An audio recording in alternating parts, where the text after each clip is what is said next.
Welcome back mga kaldab.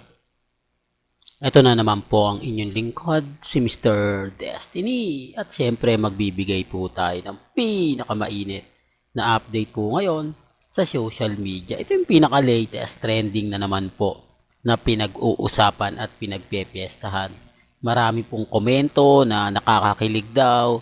Syempre nandito yung channel ni Mr. Destiny para questionin din po yung mga taong gumagawa ng mga issue. Kung ako kino-question po about sa Aldab di po ba? Kapag tayo kumo-question, marami nagre-react. Marami nagsasabi na, nako hindi lang tanggap ni Mr. Destiny. Nako ganto ganyan si Mr. Destiny, di po ba? Lagi ko naman pong pinapaliwanag at syempre nire-remind ko po sa inyo na may mga bagay-bagay po na yung mga inilalabas po nila, wala naman po talagang pruweba. Wala naman po talagang ebidensya at resibo. Gaya nga nasabi ko, saan nga po ba nakakakilig? Ano nga po ba yung part dito na sinasabing kinikilig daw po yung mga cut din? Di po ba wala naman? Sila lang naman po yung gumagawa Sila lang naman po yung masasabi natin na kumbaga kailangan gawin yan, kailangan ganito, kailangan ganon. Di po ba? Pero kung video lang po yung pag-uusapan, at yung mga bagay-bagay po na interview sa 24 oras, talagang pilit na pilit. Di po ba? Napanood niyo po ba yung interview kay Alden Richards sa Chika Minute?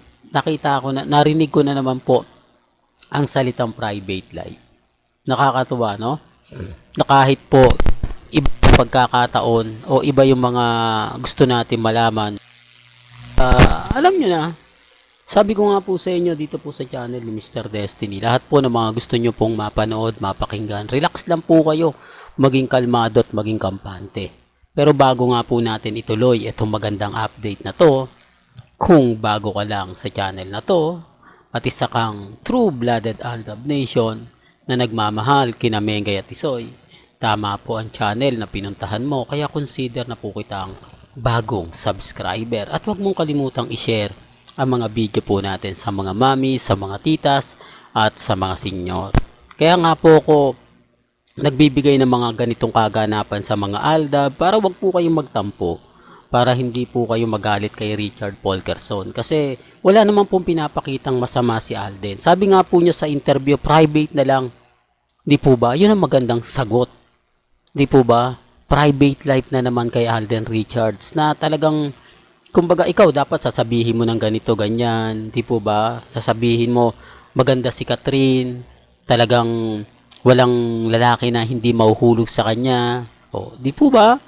Doon pa lang malalaman mo na may pagtingin si Richard Polkerson, pero wala Wala naman po talaga.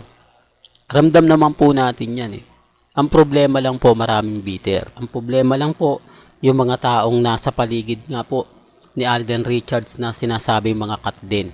Diba? Pero lagi ko naman pong sinasabi na maging relax lang po kayo, maging kampante. Di po ba? Yun lang naman po yung importante. Yun lang naman po yung lagi natin sinasabi. Di po ba? Well, hanggang dito na lang po ang ating latest updates. Kaya kung gusto nyo pa po ng pinaka-latest at mga sariwang update, abay lagi lang po kayong tututok dito po sa channel ni Mr. Destiny para updated po kayo sa mga latest at sa mga bagong video po na ilalabas po natin maya-maya lang. Hanggang sa muli, salamat po sa panonood at pakikinig.